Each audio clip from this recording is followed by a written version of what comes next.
변전철 목사님께서 사명자의 삶이라는 제목으로 말씀 전하실 때 하나님의 받으시기 바랍니다. 아멘. 감사합니다. 성경은 우리들의 신앙과 행위의 근거가 되지요. 말하자면 신앙생활의 기준이 성경이다, 그런 말씀입니다. 이 성경의 내용을 보면 구약 성경이 있고 신약 성경이 있는데, 구약 성경은 예수님이 오신다라고 하는 예언의 말씀이고, 신약 성경은 예수 그리스도께서 오셨다라고 하는 성취의 말씀입니다. 사실 아담이 범죄 타락한 후에 하나님께서 여자의 후손을 약속하신 말씀이 창세기 3장 15절인데, 이 여자의 후손이 성경 끝인 요한계시록까지 핵심적인 키가 됩니다. 하나님께서 그의 아들 여자의 후손을 보내시기 위해서 세 가지를 계획을 하셨는데, 혈통과 땅과 언약을 세우신 것입니다. 그런데 이 세 가지에 아브라함이 요긴하게 사용을 받았습니다. 먼저 혈통을 보면 창세기 17장 6절에 내가 네게서 민족들이 나게 하며 왕들이 네게로부터 나오리라 그랬습니다. 이 말씀은 하나님께서 그의 약속한 아들을 아브라함의 후손으로 보내신다라고 하는 말씀입니다. 약속대로 아브라함과 다윗의 자손으로 예수님이 오셨다고 마태복음 1장 1절에 말씀하고 있죠. 사실 하나님께서 아브라함에게 이삭을 주신 것은 성경을 보면 기적과 같은 일이었습니다. 동일하게 하나님께서 기적과 같은 방법, 말하자면 동정녀 탄생을 통해서 하나님이신 예수님을 이 땅에 아들로 보내지 않았습니까? 기가 막힌 아들 이삭을 하나님이 번제로 드리라 그랬는데, 예수님께서 자신을 번제물로 드릴 때 성부 하나님의 마음이 어땠을까 알았습니다. 말하자면 아브라함이 기가 막힌 기적의 방법으로 얻은 이삭을 제물로 드릴 때 그 마음이 성부 하나님의 마음이 어땠는가를 알게 하는 그런 기준이 됐다, 그 말이죠. 혈통을 계획을 하셨고, 두 번째가 땅을 계획을 하셨는데, 창세기 17장 8절에 보면 내가 너와 내 후손에게 네가 거류하는 이 땅 곧 가나안 온 땅을 주어 영원한 기업이 되게 한다 라고 말씀을 했습니다. 하나님께서 그의 아들 예수님을 이 땅에 보내시는데 태어나실 곳까지 계획을 하셨다, 그 말이죠. 그 땅이 영원한 기업이다, 이 말은 그 땅에서 태어나실 메시아를 약속한 겁니다. 이 약속을 믿었기 때문에 아브라함과 특별히 후손들이 애굽 땅을 떠날 수 있었고, 그리고 가나안 땅을 지킬 수가 있었던 것입니다. 후에 미가 선지자는 미가서 5장 2절에 구체적으로 그 땅을 에브라다, 베들레헴 땅이라고 소개를 했고, 약속대로 예수님은 베들레헴 땅에서 이 땅에 오신 것입니다. 세 번째 계획이 언약을 세우신 것인데, 창세기 17장 7절에 보면 내가 내 언약을 너와 너 및 내 대대 후손 사이에 세워서 영원한 언약을 삼고 라고 했는데, 언약의 말씀의 중심이 약속된 메시아, 여자의 후손입니다. 이 언약을 기록한 말씀이 성경이다, 그 말이죠. 따라서 구약도 신약도 다 언약의 말씀입니다. 그 언약의 말씀을 믿는 것이 우리의 믿음이다, 그 말이죠. 사실 이 하나님께서 자신의 계획을 결코 변경하지 않습니다. 이유는 자신이 가진 불변하시는 성품 때문에 그렇죠. 그래서 이 언약을 영원한 언약이다, 영원히 변하지 않는 언약이다, 그 말이죠. 하나님께서 아브라함을 구원하셨습니다. 마찬가지로 오늘 이 자리에서 예배드리는 황장로님을 위시한 저와 여러분을 다 하나님께서 구원하셨습니다. 아멘. 오늘 창세기 37장 2절에 보니까 야곱의 족보는 이러하니라 라고 시작을 했는데, 그 뒤에 내용을 보면 야곱의 족보가 나오는 것이 아니고 누구 이야기가 나옵니까? 요셉 이야기가 나오고 있다라고 하는 것을 알 수가 있습니다. 그런데 요셉 이야기가 이어지는데 왜 야곱의 족보라고 설명을 했을까요? 사실 창세기 흐름에 있어서 야곱이 대단히 중요한데 아브라함과 이삭 다음에 야곱이 언급되지 않습니까? 그리고 우리가 아브라함, 이삭, 야곱 하면 언약의 조상을 혈통으로 아브라함과 이삭과 야곱이 준비된 인물입니다.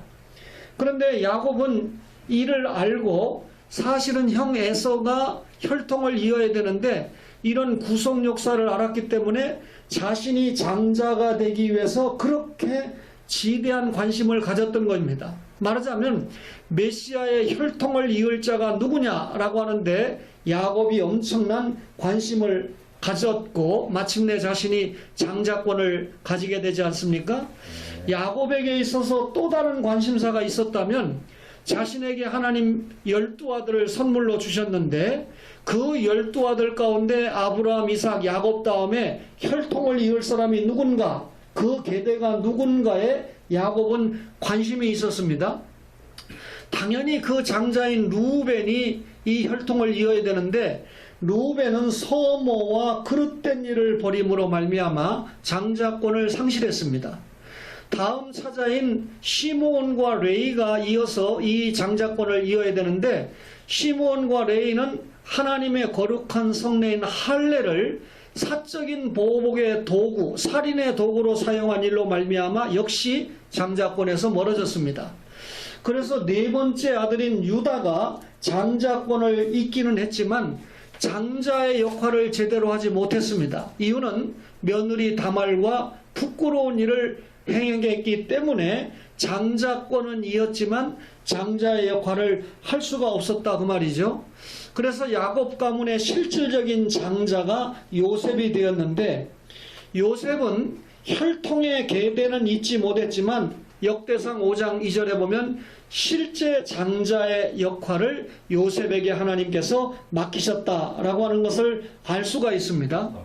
그런데 요셉이 살았던 시대가요, 죄에 오염된 시대였습니다. 그 아버지 야곱이 세겜에서 모든 우상을 척결하라고 했잖아요. 이것을 보면 요셉이 살았던 시대는 이 이방 문화를 수용했던 그런 시대에 살고 있었다라고 하는 것을 알 수가 있고, 뿐만 아니라 요셉이 살았던 시대는 강포가 행해졌던 시대인데 이미 말씀을 드렸지만 하나님의 거룩한 이 성례인 할례를 이 디나가 강간당했다는 사건 때문에 개인적인 살인 이 보복도구로 사용을 했지요. 이것은 하나님 앞에 그 시대가 강포를 행했던 시대다라고 하는 것을 보여주는 것입니다. 뿐만 아니라 무엇보다도 지도자의 권위를 무시했던 그런 시대에 요셉이 살았는데 장남인 루벤이 서모를 범했다, 비라와 동침을 했다라고 하는 것은 단순하게 간음을 했다라고 하는 차원이 아닙니다. 이것은 아버지가 가지고 있는 공권력을 침해했다. 다시 말하면 지도자의 권위까지 무시했던 그런 시대에 요셉이 살았다 그 말이죠. 이방 문화를 수용하고 강포가 행행이 되고 지도자의 권위가 무시되는 그런 시대에도 요셉은 거룩한 삶을 지향했습니다. 오늘 37장 2절에 보니까 야곱의 족보 이야기를 하더니 갑자기 요셉이 17세의 소년으로서 그의 형들과 함께 양을 칠 때에 그의 아버지의 아내들 비라와 실바의 아들들과 더불어 함께 있었더니 그가 그들의 잘못을 아버지에게 말하더라 그랬습니다. 요셉이 형들의 잘못을 아버지에게 고했다. 일반적으로 우리가 고자질 그러면 나쁜 생각을 가지게 되는데 이 요셉의 마음 가운데는 그런 시대에 살았지만 이 형들의 잘못을 교정할 수 있는 지도자는 아버지뿐이다, 그렇게 생각한 겁니다. 그래 아버지에게 고해야 이런 잘못된 악행들이 시정될 수 있다 생각해서 고한 것이죠. 이것은 요셉이 그만큼 그 시대에 거룩한 삶을 살고 있었다라고 하는 것을 반증하는 겁니다. 요셉이 이렇게 거룩한 삶을 살았는데 아버지의 반응은 어땠습니까? 요셉을 사랑했습니다. 형들의 반응은 어땠습니까? 요셉을 미워했습니다. 그렇지만 이런 일들을 통해서 요셉은 직분을 사명을 잘 감당했는데, 다시 말하면 자신이 가지고 있는 직분을 통해서 사명을 잘 감당했는데, 오늘 37장 3절에 요셉은 노년에 얻은 아들이므로 이스라엘이 여러 아들들보다 그를 더 사랑하므로 그를 위하여 채색옷을 지었더니 그랬습니다. 창세기에 두 가지 옷이 나오는데 하나가 가죽 옷이고 하나가 채색 옷입니다. 아담과 하와가 범죄한 이후에 무화과 잎으로 자신들의 치부를 가렸지만 해가 뜨니까 소용이 없었습니다. 창세기 3장 21절에 보면 하나님께서 짐승을 잡아 가죽옷을 입혔지요. 그때 그 짐승이 흘린 피가 예수님께서 갈보리 언덕에서 흘릴 피를 예표하지 않았습니까? 따라서 가죽옷 계시의 중대한 숨은 뜻은 아담과 하와가 앞으로 오실 예수 그리스도, 뱀이 여자의 후손의 발꿈치를 상하게 한다, 십자가에서 흘릴 예수님의 보혈을 믿고 구원받았다라고 하는 것을 의미합니다. 그러면 구원받은 이 구속 계시를 통해서 구원받은 이 요셉이 채색옷을 입게 되었다. 요셉은 이미 가죽옷 계시를 통한 구원을 이미 받은 사람입니다. 그런데 그에게 야곱이 채색옷을 입혔다, 이 말은 직분을 맡겼다라고 하는 의미입니다. 이 직분을 감당하는 이면에 하나님께서 부여하신 성공이라고 하는 축복이 있는데요.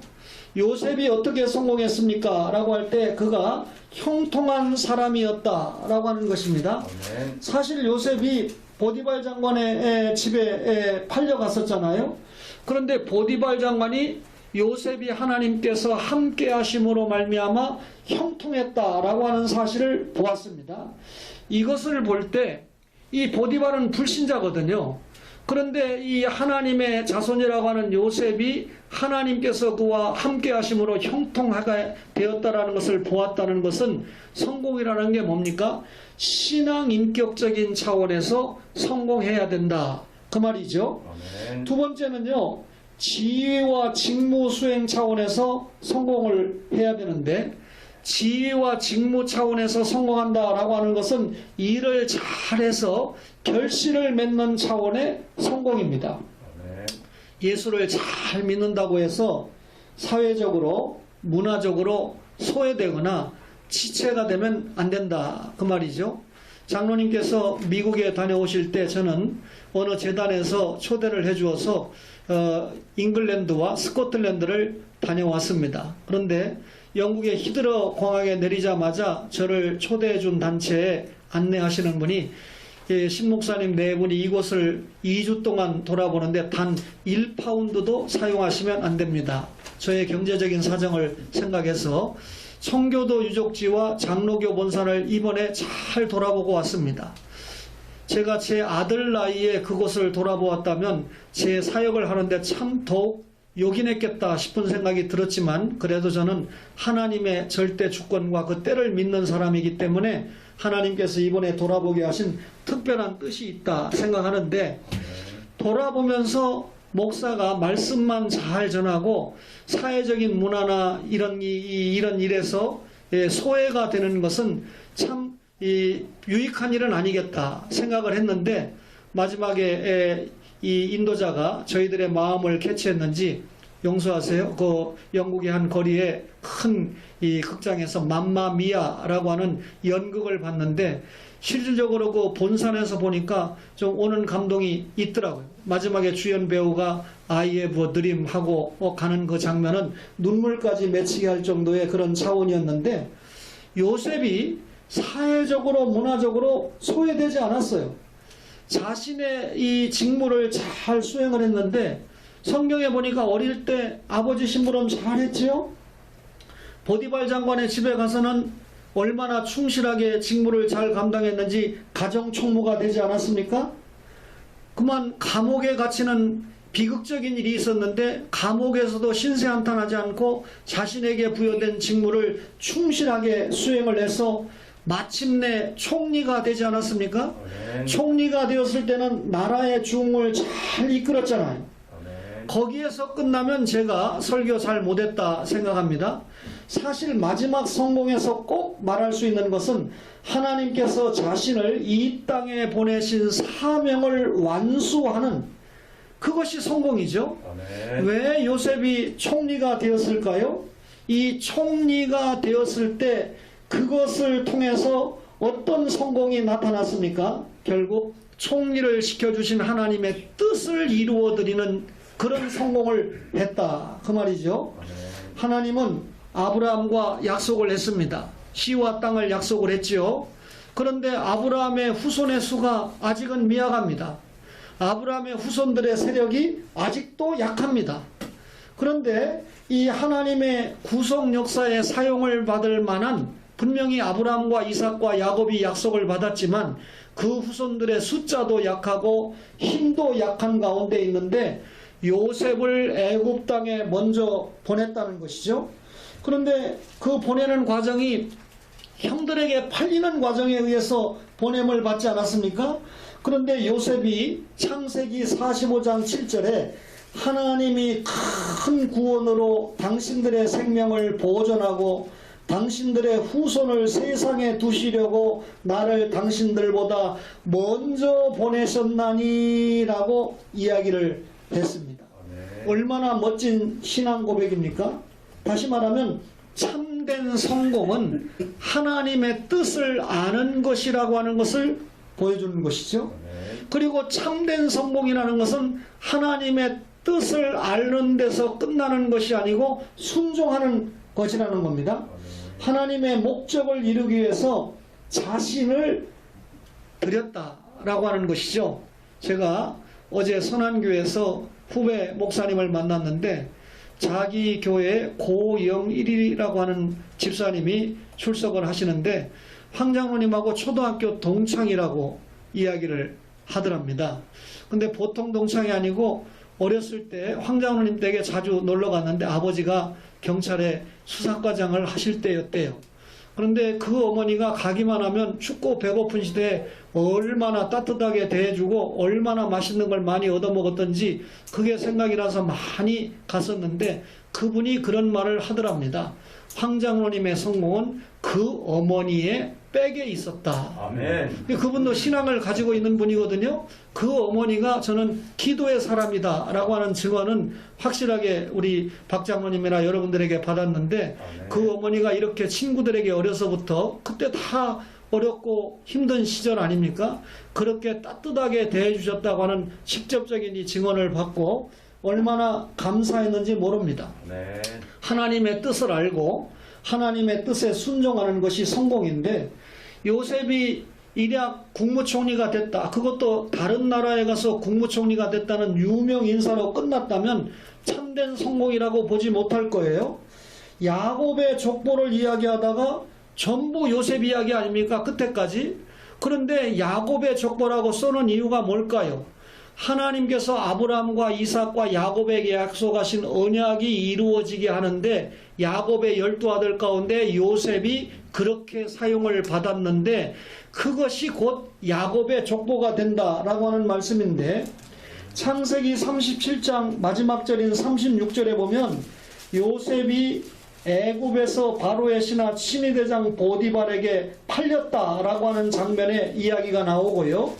38장 끝나고 39장 1절에 보면 그 애굽을 그리로 데려간 이스마엘 사람의 손에서 요셉을 산이라 그랬어요. 요셉이 팔리고 샀다 그러면 38장은 없어도 되는데 38장이 굳이 긴급하게 여기에 들어가 있다라고 하는 것은 유다와 다말 이야기잖아요. 아까도 말씀을 드렸지만 예수님의 이 혈통을 잇는 것은 요셉이 아니고 유다이지 않습니까?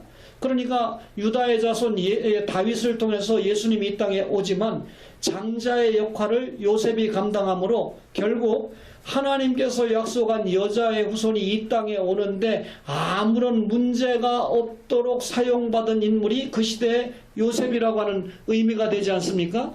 그리고 구약의 이스라엘 백성들은 예수님이 이 땅에 오시는데 준비된 역사의 나라로 사용받은 민족이 이스라엘 민족이고 이스라엘 나라이지 않겠습니까?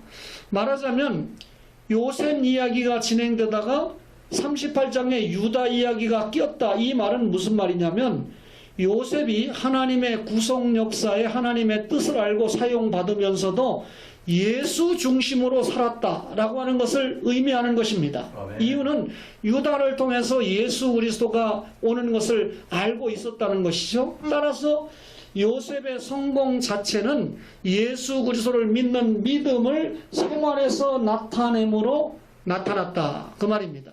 오늘 제가 사명자의 삶이라고 하는 제목을 여러분에게 알려드렸는데 제가 추석 전날 설교한 적이 있어요. 추석 다음날 설교한 적이 있습니다. 그런데 우리 황장로님 이 사무실에 와서 여러 차례 설교를 하면서 딱 추석 당일날 이렇게 9시에 와서 설교를 한 것은 처음인 것 같습니다.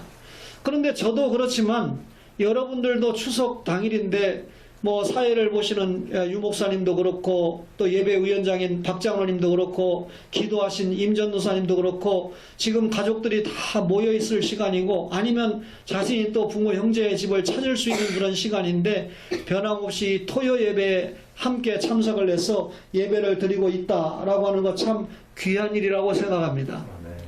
제가 지난 학기로 부산 외국어대학교 강의를 스스로 사임을 했습니다. 그리고 제 후배가 강의를 시작을 했는데 우리 장로님의 삶을 보면 여러분이 잘 아시다시피 입법부와 사법부와 행정부의 두루 요직을 거치면서 이 나라를 위해서도 헌신을 하셨다라고 하는 것을 잘 알잖아요.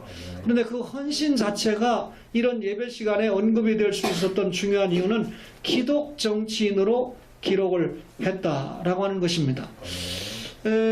동성애법이라고 하는 것을 자꾸 이 지금의 야당에서 이 만지작거릴 때 그 야당의 국회의원 숫자가 참 많은데 그 가운데 예수 믿는 기독 신자가 뭐 60명이 넘는다라고 하는 그런 기록을 제가 본 적이 있습니다. 그런데 그 60명이 넘는다고 하는 이 기독 신자 가운데 성경적으로 이 법이 잘못됐다 생각해서 적극적으로 반대하는 분들이 몇 분이나 있을까라고 하는 생각을 하니까 참 안타까운 마음이 들었습니다. 우리 장로님께서 이제는 정치 일선에서 잠시 떠나 계셔서 이렇게 지역사회에서 로펌을 통해서 여전히 기독 정치인의 삶을 이어가고 계신 것은 얼마나 감사한 일인지 모릅니다. 제가 그냥 들으려고 해서 듣는 정보가 아닙니다. 얼마 전에 우리 충무 성결교회 다니는 집사님을 만났는데 우리 집사님께서 이 장로님께서 여전히 충무 성결교회 출석을 하시면서 장로님께서 주례를 쓰신 이 청년들 부부를 주일날 성경 공부를 지도하고 계시다라고 하는 소리를 들었습니다. 제가 박광익 보좌관님에게 확인을 하니까 틀림없이 그렇게 하고 계시다라고 하는 소리를 제가 들었는데 여전히 교회 가시면 자신이 또 주례 쓴 이 부부들이 이 행복하게 살게 하는 좋은 방법으로 하나님의 말씀을 치도하는 그런 삶을 살고 계신다. 말씀을 알지 못하면 또 가르치겠습니까? 지혜의 7기둥을 읽으면서 제가 깜짝 놀라고 목사로서 더 말씀을 연구하고 더 해야 되겠다. 이런 장로님이 우리 교회에 이 예배자로 앉아 있다 그러면 정말 목사가 더 긴장을 하지 않겠는가 하는 생각을 해봤습니다. 사랑하는 우리 황현시 로펌의 토요예배 가족 여러분, 사명자의 삶을 사는 것이 너무나 중요합니다. 황장로님과 함께 동지로 살면서 이 예배의 동역자, 기도의 동역자, 선교의 동역자로 여기까지 함께 하고 계시는데 추석 기간이 아니고 오늘은 추석 당일입니다. 우리 고유 명절이라고 하지 않습니까? 이럴 때도 함께 예배로 하나님 앞에 복받은 것을 보이면서 성공적인 이 예배자의 모습을 살아가는 여러분과 저가 하나님께서 우리에게 맡겨주신 사명을 요셉이 그 시대에 잘 감당했던 것처럼 황장로님과 함께 사명을 잘 감당해서 머지않은 날 하나님 앞에 자라했도다 착하고 충성된 종아, 내가 작은 일에 충성하였음에 내가 많은 것으로 갚아주리라는 많은 복을 받아 누리는 여러분과 저가 되기를 주님의 이름으로 간절히 바랍니다. 아멘.